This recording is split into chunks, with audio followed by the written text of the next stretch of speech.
The Civil Air Patrol in northeastern Iowa is facing a tougher future as a big funding source could ground some of its missions. The Civil Air Patrol is best known as a branch of the U.S. Air Force that provides emergency services while also giving young people an aerospace education.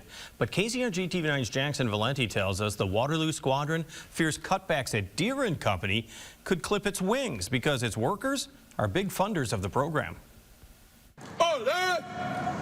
Thursday night, the Civil Air Patrol brought together this year's cadets to show off what they've learned and to get the public interested in the official auxiliary of the U.S. Air Force. I absolutely love this program because we just get involved. We learn about aerospace, which is always very interesting. We learn about leadership and followership, which a lot of people don't think about. Aside from its cadet program, the Civil Air Patrol also does volunteer disaster response from its 9 active squadrons across Iowa.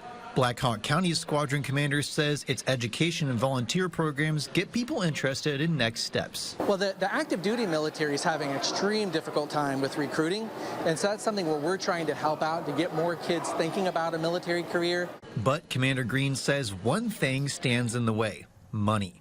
While the nonprofit's most expensive gear and equipment are paid for by the Air Force, he says they still have a lot of expenses. For activities that are just within the squadron or even fuel costs for our vehicles, that has to come out of our own pockets. Green says for the past few years, between 75 to 85% of the program's costs have been paid for by donations from John Deere employees.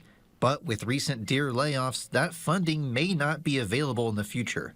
So it's allowed us to get where we are. I just need to make sure as the squadron commander that we can continue, and that's going to require having additional sources of income. Green says the program in Waterloo has added more cadets each year, but the funding it once had is in jeopardy.